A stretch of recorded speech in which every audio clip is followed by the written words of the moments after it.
Hello students, आज हम effect of temperature on animals पढ़ेंगे। इसमें हम ये देखेंगे कि टेम्परेचर के कारण एनिमल्स पर क्या इफेक्ट होता है और उस टेम्परेचर की वजह से एनिमल्स में डिस्ट्रीब्यूशन पाया जाता है, वो अलग अलग जगह पर पाए जाते हैं। Effect of temperature on distribution of animals. All animals are broadly classified into two groups. First is endothermic animals, जिसे हम warm blooded animals भी कहते हैं, and second is ectothermic animals, जिसे cold blooded animals भी कहते हैं। warm blooded animals वो एनिमल्स होते हैं like birds and mammals. These are able to maintain their body temperature at a constant level irrespective of the environmental temperature. जो environmental temperature है उसका बहुत ज्यादा उन पे इफेक्ट नहीं होता है और वो अपने बॉडी का जो टेम्परेचर है उसको मेंटेन करके चलते हैं.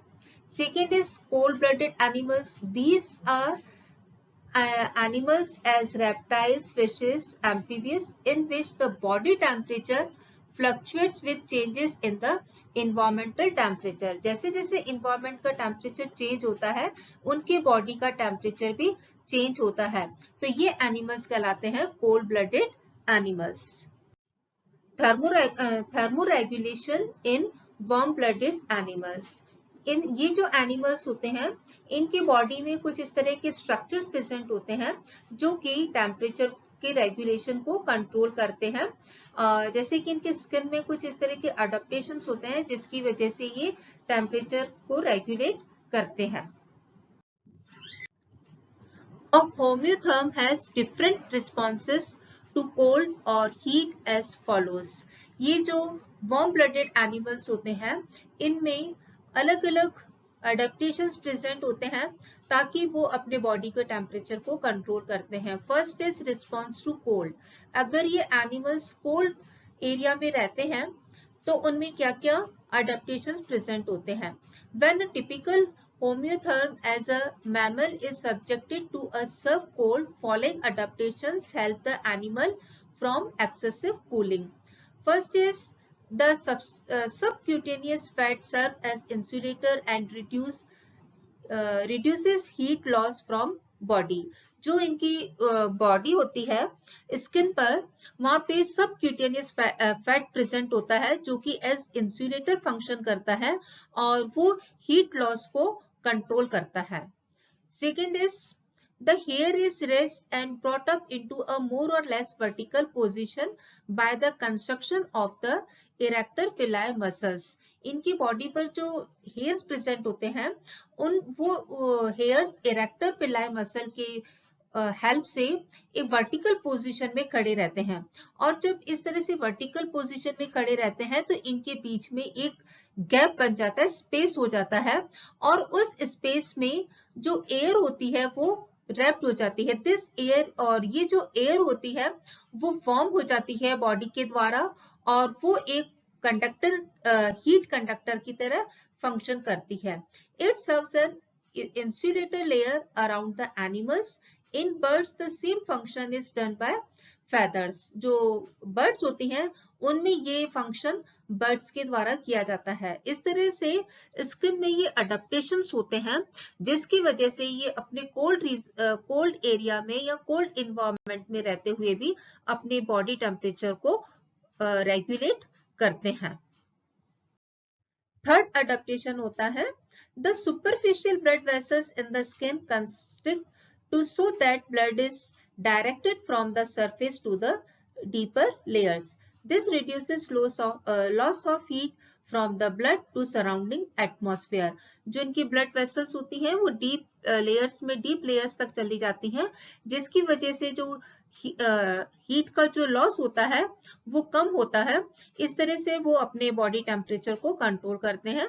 And next is extra heat is produced by increase in the metabolic rate particularly of the liver and muscles. जो इनके बॉडी ऑर्गन्स होते हैं उनके द्वारा मेटाबॉलिक रेट बढ़ जाता है और मेटाबॉलिक रेट बढ़ने की वजह से इनसे जो हीट होती है वो एक्स्ट्रा रिलीज होती है जिसकी वजह से ये अपना कोल्ड एरिया में इजीली अपने टेम्परेचर को रेगुलेट करते हुए रहते हैं।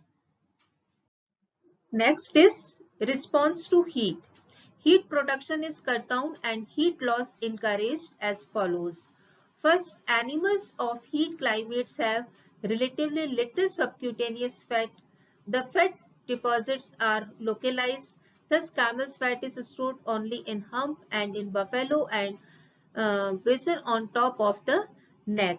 ऐसे animals जो कि heat area में रहते हैं, उनकी वो जो एनिमल्स होते हैं वो ये कोशिश करते हैं कि हम इसको जो हीट है हीट प्रोडक्शन जो है वो कम किया जाए ताकि उनको ज्यादा गर्मी नहीं लगे। तो ऐसे कंडीशन में जैसे कैमल है उसके जो फैट रीजन होता है वो एक लिमिटेड एरिया में ही होता है जिसे हम कहते हैं, और इस तरह से इनकी बॉडी से कम हीट प्रोड्यूस होती है।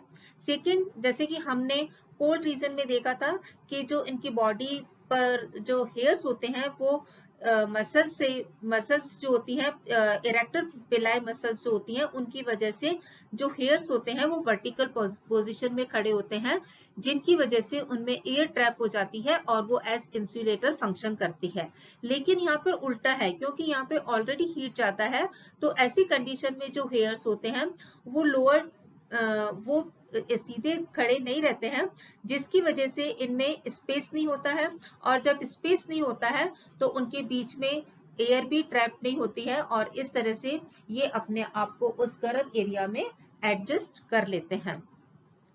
The hair is lowered by relaxation of the erector pili muscles so that it lies flat against the body surface. There is no space between the hair and no air can be trapped against the skin. Next, the superficial blood vessels are dilated so that blood is brought up near the surface from which it can lose heat to temperature.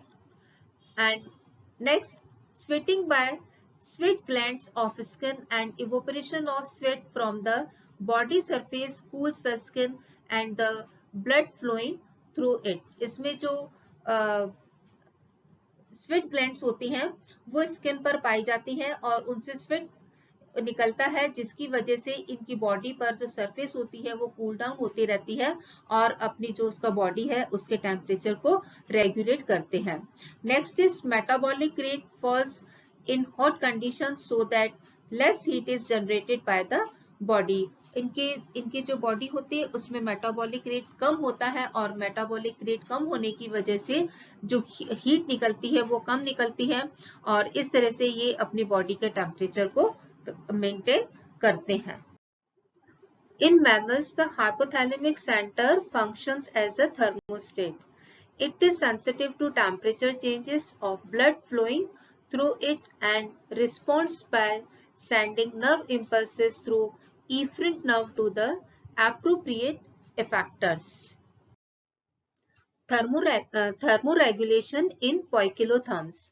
ये जो animals होते हैं ये animals दोनों ही condition में, चाहे temperature बहुत ज्यादा हो या टेम्परेचर बहुत कम हो, ऐसे टाइम पीरियड में ये डॉर्मेंसी में चले जाते हैं, यानी कि बिल्कुल निष्क्रिय हो जाते हैं और किसी अपने जो इनके सूटेबल स्पेस होता है वहां पे चले जाते हैं। जैसे एम्फीबियंस और टर्टल्स होते हैं ये अपने पॉन्ड या मड रीजन में चले जाते हैं, स्नेक्स और लिजर्ड्स होते हैं ये बरोज में चले जाते हैं। Some poikilotherms avoid both heat and cold by underlying dormant in period of environmental stress.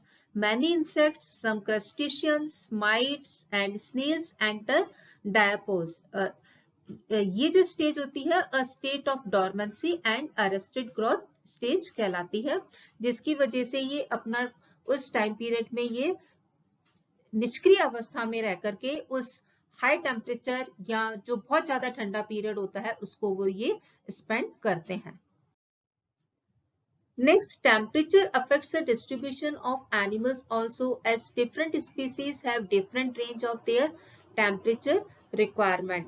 Temperature हर जो इतनी सारी एनिमल्स होती हैं, ये इनकी जो अलग अलग स्पीसीज होती है, हर अलग स्पीसीज को अलग अलग टेम्परेचर की रिक्वायरमेंट होती है और उस टेम्परेचर की बेस पर ये डिफरेंट एरियाज में भी पाए जाते हैं। For example, coral reefs require a minimum temperature of 21 degree centigrade for their suitable growth, hence the completely absent in colder regions। तो इस तरह से स्टूडेंट्स आज हमने लेक्चर में देखा कि जो टेम्परेचर है वो एनिमल्स की लाइफ को इफेक्ट करता है, उनकी फिजियोलॉजी को इफेक्ट करता है और वो फिर उस टेम्परेचर जिस इन्वायरमेंट में रहते हैं उस इन्वायरमेंट में टेम्परेचर के अकॉर्डिंग उनकी बॉडी में डिफरेंट अडेप्टेशंस पाए जाते हैं और फिर वो उस अडेप्टेशंस के आधार पर, या हम कह सकते हैं कि टेम्परेचर के बेस पर ये अलग अलग एरियाज अलग अलग जगह पर पाए जाते हैं। Thanks class.